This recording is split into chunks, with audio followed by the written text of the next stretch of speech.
In this video, I'm going to transform this nasty Game Boy Advance SP 101. I mean, look at this thing. It is roached. Those scratches are deep. And I'm going to be replacing it with this super cool, translucent, glow-in-the-dark blue shell. I think it's really going to look amazing. Definitely going to want to stick around to the end to see that glow reveal. Right, so let's get this thing disassembled. So once you remove the battery, you're going to have 6 tri-wing screws, and make sure you have a nice quality screwdriver so you don't strip any, because they can strip very easily.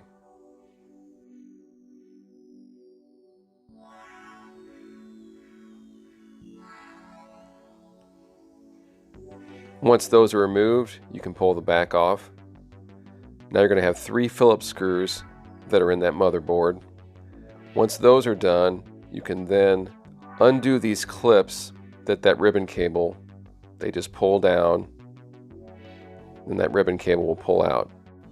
Then you can remove that motherboard and set it aside.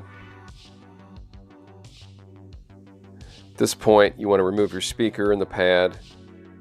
And now I'm just removing the old pads, because I will probably reuse these, and then the buttons.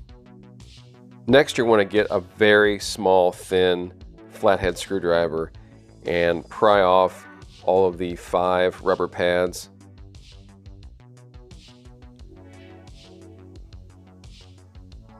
And once you do that, you'll have 5 tri-wing screws underneath of those.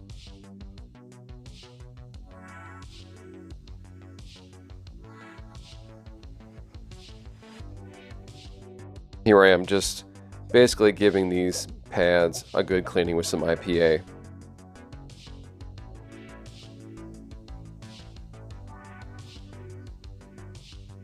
Now there's a screw right underneath of that ribbon cable, and once this one is removed, then you can take your screen apart. You can slide that ribbon, push it through, and then the screen can be pulled out. Now here I am working on the hinges, and these actually went really well this time, no problems whatsoever.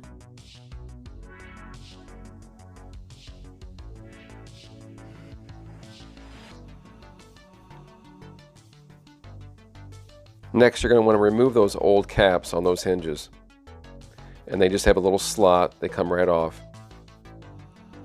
And here I am putting the new ones on, the translucent blue.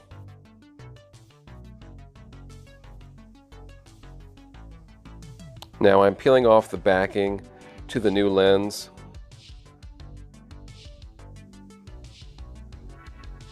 And there I'm aligning the screen onto that lens. Put your 5 tri-wings back in.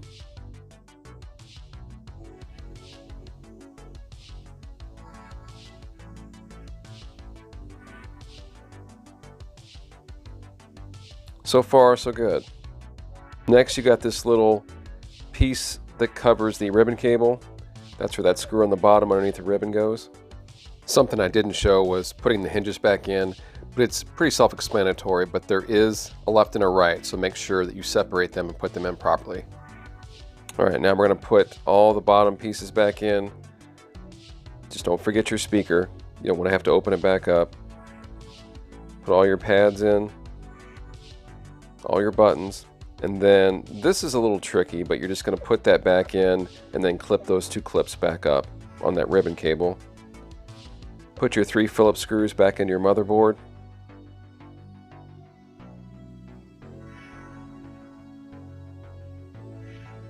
And make sure you want to turn your power switch to off on the case as well as the switch itself.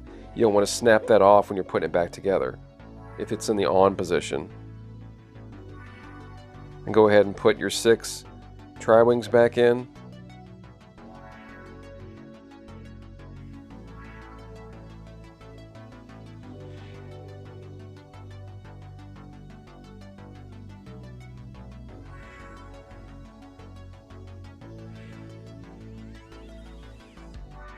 All right, so at this point we're almost done. I'm putting the rubber pads in that cover those 5 screws. And the kit came with these dark blue ones. I don't know why. They did not look right in my opinion. So what I ended up doing is going back to the pearl blue that was in the original kit. That to me matched the buttons a lot more than the blue did. And these just stick in there.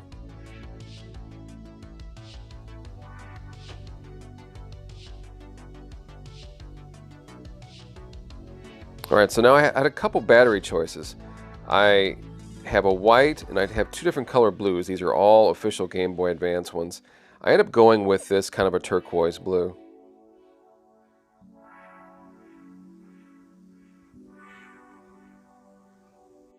And here I am transferring my old label, the original AGS-101 label. Very simple. You just heat it up for a few minutes with a hairdryer. It peels right off. Very, very simple. Much better than using that generic Chinese label that they give you.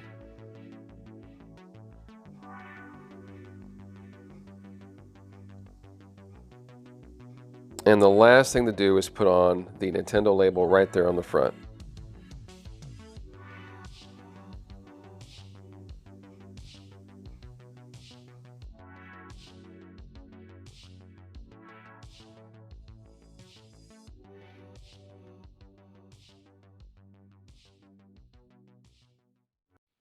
Alright guys, so here it is, and I think it turned out pretty good.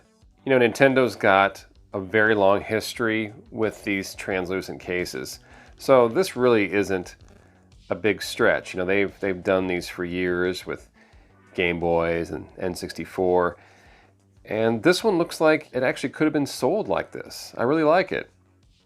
So you may have noticed that in the time lapse, it came with these dark blue rubber stoppers. I wasn't a fan of those, so I went back with the pearl blue that was in the original shell, and I think it matches these buttons a lot better.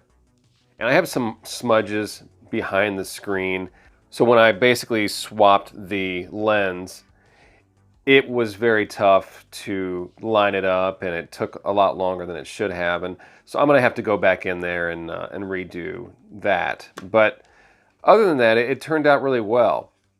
Alright, so right now I thought I would just go ahead and check the glow on this. So why don't we go ahead and turn the lights down low. Oh yeah. Oh girl, you know what I like. I like that glow. It's something in my throat. Alright, let's do this.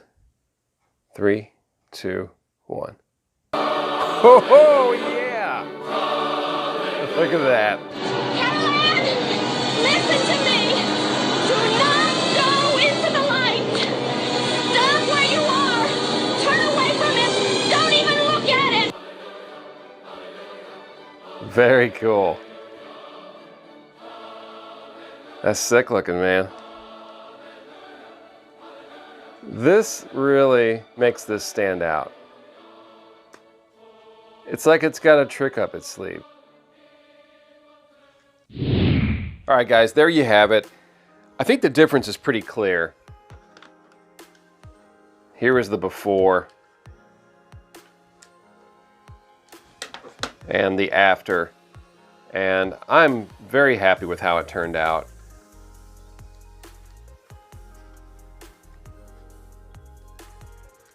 So something I also want to touch on, this kit was a la carte, and what that means is I had a choice of what I wanted to get shipped to me. So you could have just the shell and then this sticker, and there would have been a sticker similar to this. You could also have this kit, the stickers, and a plastic lens, or you could have a glass lens, or you could have tools. You can pick and choose, and the price was all depending on what you wanted. I chose just the shell, and then these stickers came with it. Now I didn't use this one because I transferred the old one over. But it's just up to you what you would like, and the price paid for this was around $14, and it was nice that this one just had also the added bonus of being a glow-in-the-dark. You know, there was many translucent colors to choose from, pretty much throughout the rainbow. You name it, it's probably got a color for that. Something else I wanted to touch on, right now IPS screens are all the rage. People on YouTube are doing videos right and left, all the big names, Retro Future, Mad Little Pixel. They're basically using an IPS screen and putting it in everything from these SPs to the original Game Boy Advance, to the Game Boy Color, to the original Game Boy.